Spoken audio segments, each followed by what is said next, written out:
নমস্কাৰ শীৰ্ষ দহলি স্বাগতম জনে ষ্টুডিঅত মই সাগৰিকা আহিছো বাতৰি মাজলৈ বিধানসভাৰ মজিয়াত স্বাস্থ্য মন্ত্ৰীৰ উদ্বেগজনক তথ্য ৰাজ্যত ভয়াৱহ ৰূপত বৃদ্ধি এইচআইভি পজিটিভ লোকৰ সংখ্যা স্বাস্থ্য মন্ত্ৰী কেশৱ মহন্তই জনোৱা মতে 2023 চনলৈ চিনাক্ত 31729 গৰাকী সৰ্বাধিক আক্ৰান্তৰ সংখ্যা কামৰূপ মহানগৰত চিৰিঞ্জেৰে ড্ৰাগছ গ্ৰহণে সংক্ৰমণৰ প্ৰধান কাৰণ বুলি সন্দেহ কৰা হৈছে খুদখুৰাৰ বিৰুদ্ধে প্ৰশাসনৰ ৰাজ্যজুৰি অভিযান জিলাই জিলাই চলিব এই অভিযান নাবালক স্বামীৰ পিছত খুদখুৰাৰ বিৰুদ্ধে কঠোৰ অভিযান আৰু ৰাজ্যৰ ভিন্ন প্ৰান্তত খুদখুৰক গ্ৰেপ্তাৰ কৰা হৈছে হুজাইত মহিলাসহ আটক 5 খুদখুৰ মহানগৰীত ভিআইপি বাহনৰ উজান মহানগৰীৰ বিভিন্ন স্থানৰ পৰা 10খন অবৈধ ভিআইপি বাহন জব্দ 5খন ইনোভা আৰু 3খন স্কৰ্পিও আৰু 1খন থাৰ আৰু আনখন এলেক্সাৰ বাহন জব্দ কৰে আটাইকেইখন বাহনত আছিল অবৈধ সাইৰেন লাইট 26 জানুৱাৰীত গুৱাহাটীত অবৈধ ভিআইপি বাহনে সংঘটিত কৰিছিল এই দুৰ্ঘটনা আৰু দুৰ্ঘটনাৰ তদন্তত জব্দ কৰা হৈছে 10খনকৈ বাহন দেশত চৰকাৰে বন্ধ কৰিছে 1.4 লাখ মোবাইল নম্বৰ ব্লক কৰা হৈছে 3 লাখ সিম ডিজিটেল জালিয়াতি নিয়ন্ত্ৰণৰ বাবে চৰকাৰৰ পদক্ষেপ আৰ্থিক প্ৰবঞ্চনাৰ লগত জড়িত 500 লোকক গ্ৰেপ্তাৰ ৱাল্ক এছএমএছ প্ৰেৰণ কৰা 19774টা ইউনিটক ব্লেকলিষ্ট বৰপেটা ৰোডত ভয়ংকৰ পথ দুৰ্ঘটনাত থিতাতে নিহত দুজন বন্ধু কৰ্মস্থানৰ পৰা ঘৰলৈ আহি থকাৰ অৱস্থাতেই সংঘটিত হয় দুৰ্ঘটনাটো নিহত দুই বন্ধু সুবিন্দ চৌধুৰী শ্যাম চৌহান দুৰ্ঘটনা সংঘটিত কৰি পলায়ন কৰে বাহনখনৰ চালকজন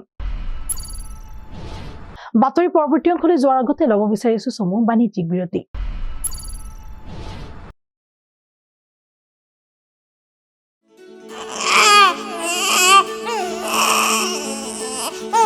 অভিনন্দন আপোনাৰ এজনী ছোৱালী জন্ম হৈছে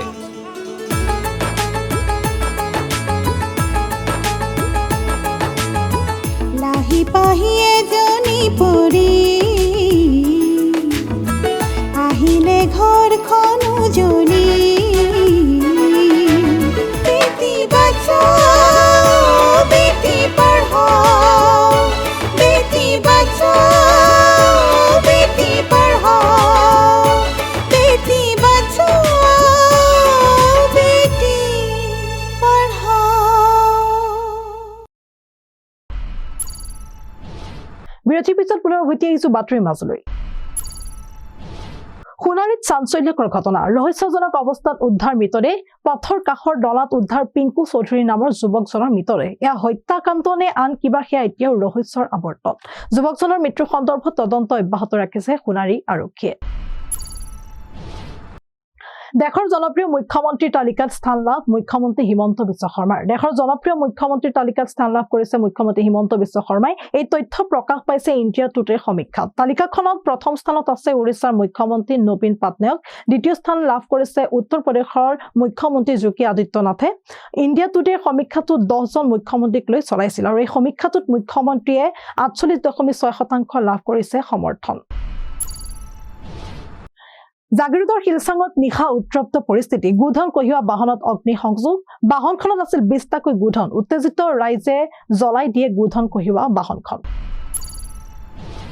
মৰিগাঁও জিলাৰ পৌচতিয়াত খিলঞ্জীয়া সুৰক্ষা সমিতি অসমৰ প্ৰতিষ্ঠা দিৱস পালন খিলঞ্জীয়া সুৰক্ষা সমিতি অসমৰ উদ্যোগত সভাপতি বিমলজ্যোতি বৰদলৈ খিলঞ্জীয়া সুৰক্ষা সমিতি কেন্দ্ৰীয় সম্পাদক ৰাজবাবা অসমৰ লগতে বহু কেইবাজনো কেন্দ্ৰীয় সমিতি বিষয়ববীয়াক সমান্তৰালকৈ জিলা বিষয়ববী আৰু সদস্যসকলৰ উপস্থিতিত বৰ্ণাঢ্য কাৰ্যসূচীৰে পালন কৰে এই দিৱসটি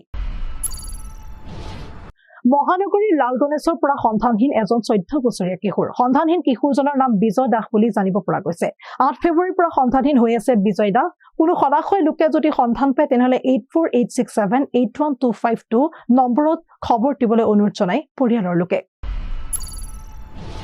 আজিলৈ শীৰ্ষ দহত ইমানেই আগলৈ ঠিক বাতৰিৰ বাবে চাই থাকিব এনি ভাৰত 24